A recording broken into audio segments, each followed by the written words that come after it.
Okay, here we go. Chapter 1 of Warhorse. My earliest memories are a confusion of hilly fields and dark, damp stables and rats that scampered along the beams above my head. But I remember well enough the day of the horse sale. The terror of it stayed with me all my life. Remember, this story is being told from the perspective of the horse. So when the book says I, the horse is speaking there, okay?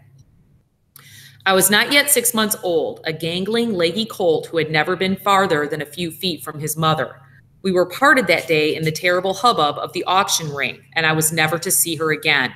She was a fine working farm horse, getting on in years, but with all the strength and stamina of an Irish draft horse quite evident in her fore and hindquarters. She was sold within minutes, and before I could follow her through the gates, she was whisked out of the ring. But somehow I was more difficult to dispose of.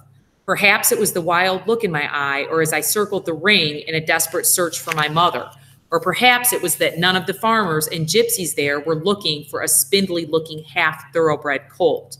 But whatever the reason, they were a long time haggling over how little I was worth before I heard the hammer go down, and I was driven out through the gates and into a pen outside. Not bad for 3 guineas, is he? Are you, my little firebrand? Not bad at all. The voice was harsh and thick with drink, and it belonged quite evidently to my new owner. I shall not call him my master, for only one man was ever my master.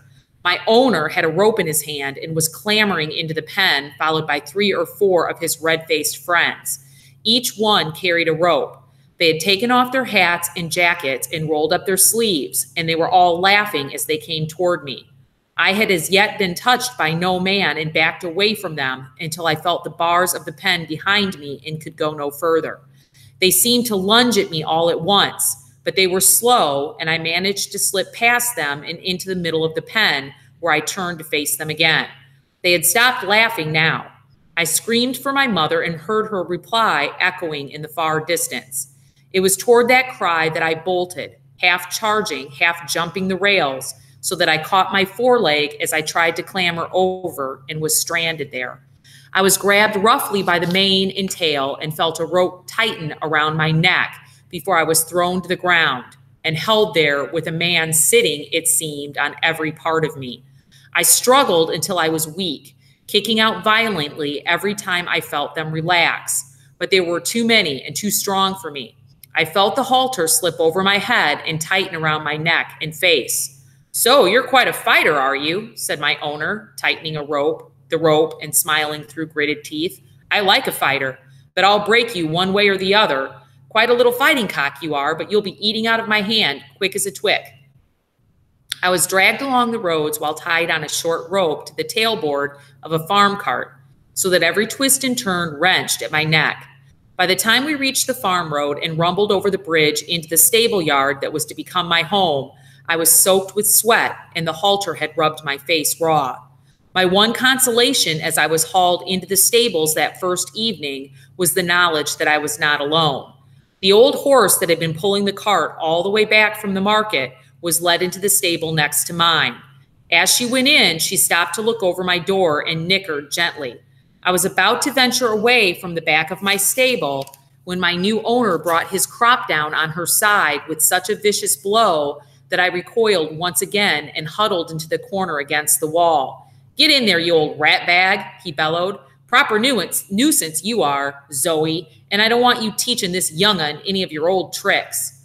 But in that short moment, I had caught a glimpse of kindness and sympathy from that old mare that cooled my panic and soothed my spirit. I was left there with no water and no food while he stumbled off across the cobbles and up into the farmhouse beyond. There was a sound of slamming doors and raised voices before I heard footsteps running back across the yard and excited voices coming closer. Two heads appeared at my door. One was that of a young boy who looked at me for a long time, considering me carefully before his face broke into a beaming smile.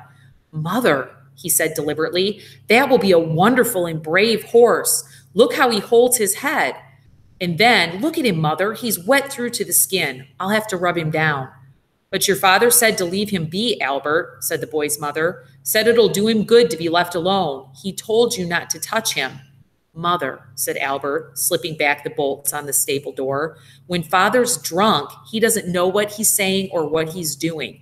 He's always drunk on market days. You've told me often enough not to pay him any account when he's like that.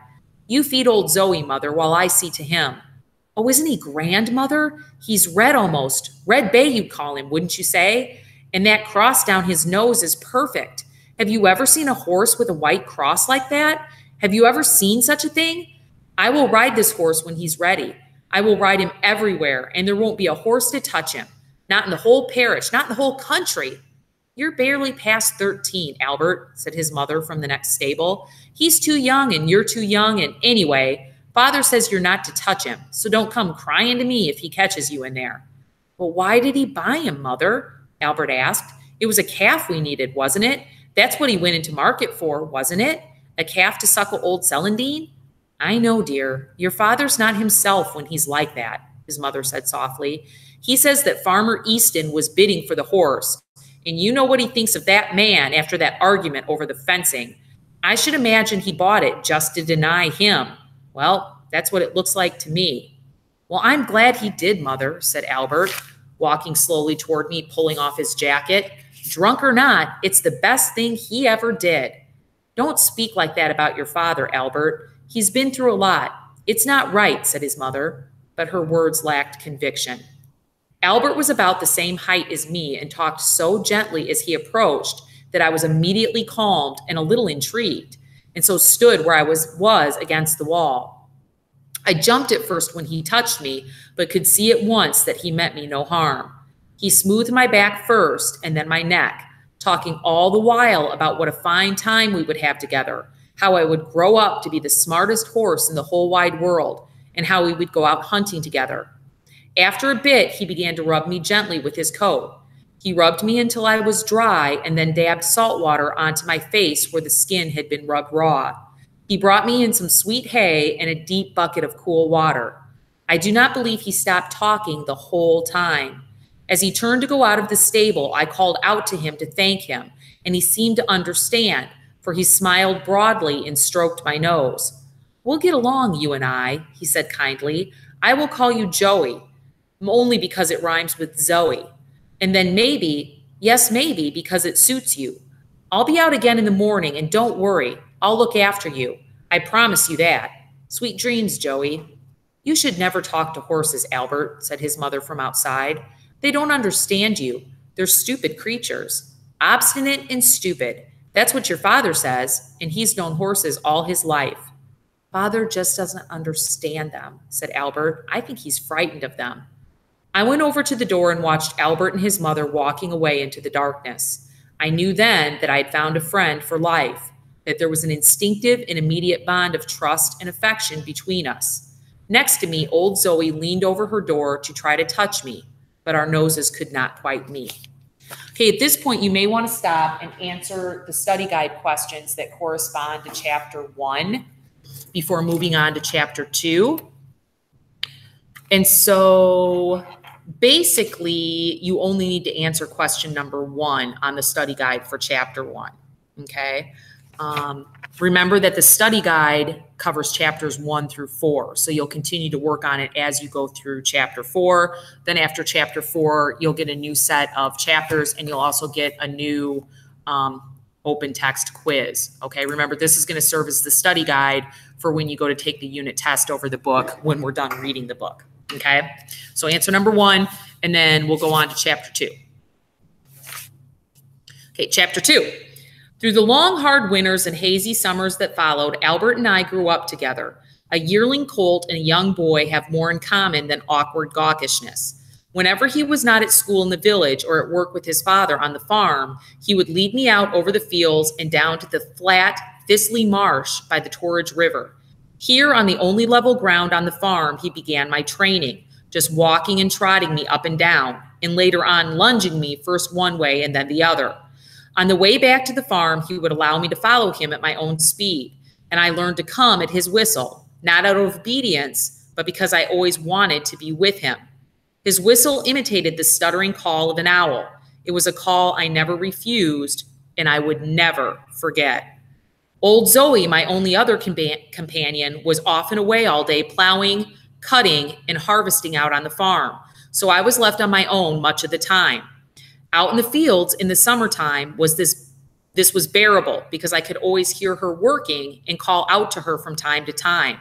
But shut in the loneliness of the stable in the winter, a whole day could pass without seeing or hearing a soul, unless Albert came for me. As Albert had promised, it was he who cared for me and protected me all he could from his father. But his father did not turn out to be the monster I had expected. Most of the time, he ignored me, and if he did look me over, it was always from a distance. From time to time, he could even be quite friendly, but I was never quite able to trust him, not after our first encounter. I would never let him come too close and would always back off and shy away to the other end of the field and put old Zoe between us. On every Tuesday, however, Albert's father could still be relied upon to get drunk, and on his return, Albert would often find some pretext to be with me to ensure that he never came near me. On one such autumn evening, about 2 years after I came to the farm, Albert was up in the village church ringing the bells. As a precaution, he had put me in the stable with old Zoe, as he always did on Tuesday evenings. You'll be safer together. Father won't come in and bother you, not if you're together, he'd say.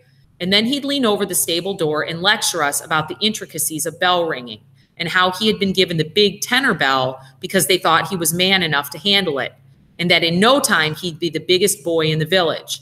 My Albert was proud of his bell-ringing prowess, and as Zoe and I stood head to tail in the darkening stable, lulled by the 6 bells ringing out over the dusky fields from the church, we knew he had every right to be proud. It was the noblest music, for everyone can share it. They have only to listen. I must have been standing asleep, for I do not recall hearing him approach, but quite suddenly there was the dancing light of a lantern at the stable door, and the bolts were pulled back.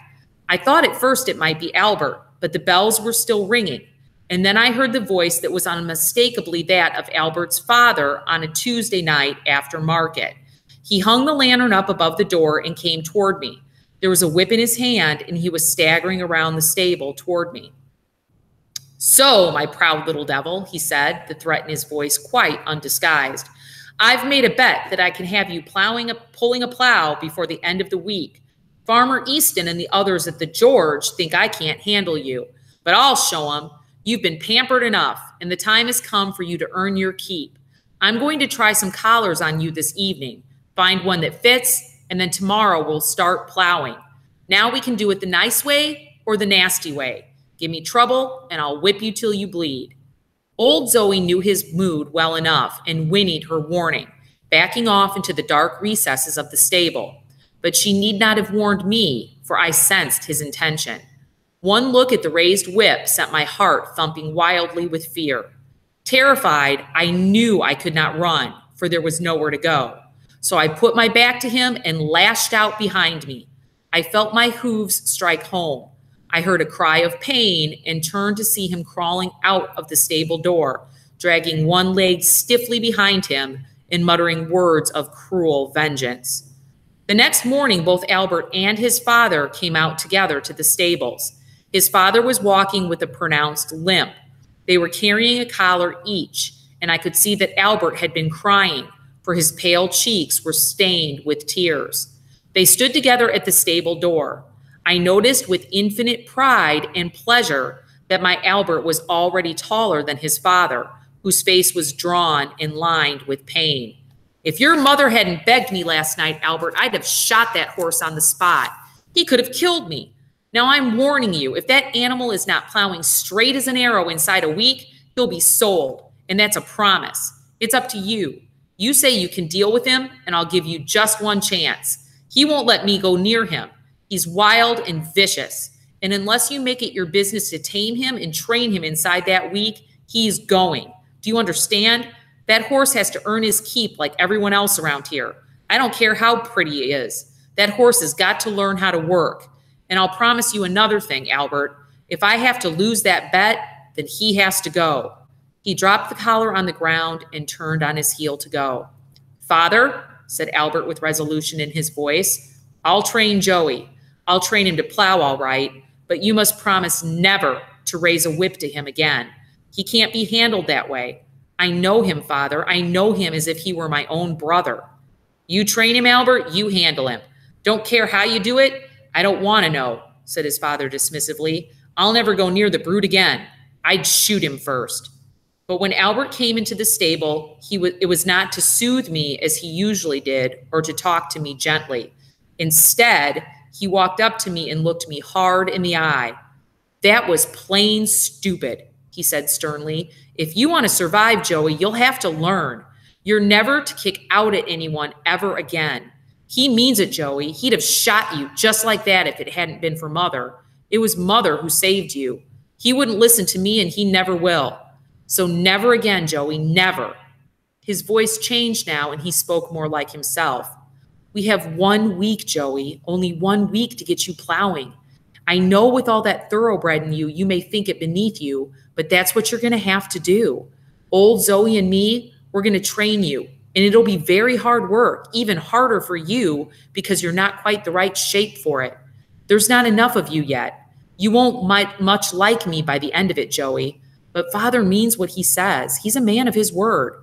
Once he's made up his mind, then that's that. He'd sell you, even shoot you, rather than lose that bet, and that's for sure. That same morning, with the mists still clinging to the fields and linked side by side to dear old Zoe in a collar that hung loose around my shoulders, I was led out onto the long close, and my training as a farm horse began. As we took the strain together for the first time, the collar rubbed at my skin and my feet sank deep into the soft ground with the effort of it. Behind, Albert was shouting almost continuously, flashing a whip at me whenever I hesitated, or went offline, whenever he felt I was not giving it my best. And he knew. This was a different Albert. Gone were the gentle words and the kindnesses of the past. His voice had a harshness and a sharpness to it that wouldn't tolerate any refusal on my part. Beside me, old Zoe leaned into her collar and pulled silently, head down, digging in with her feet. For her sake and for my own sake, for Albert's too, I leaned my weight into my collar and began to pull. I was to learn during that week the rudiments of plowing like a farm horse. Every muscle I had ached with the strain of it. But after a night's good rest stretched out in the stable, I was fresh again and ready for work the next morning. As each day I progressed and we began to plow more as a team. Albert used the whip less and less and spoke more and more gently to me again, until finally at the end of the week, I was sure I had all but regained his affection.